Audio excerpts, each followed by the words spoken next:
नमः। ओम श्री साई रत्नाकर वंशोद्भवाय नमः। ओम श्री साई शिरडी साई अनेक शक्ति अवताराय नमः।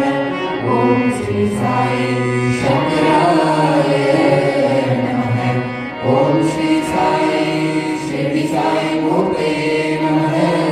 ओम श्री साई द्वारकामाई वासिने नमः। ओम श्री साई चित्रावलीकरण पुण्यकर्ति विहारिणे नमः। ओम श्री साई शक्ति प्रदाय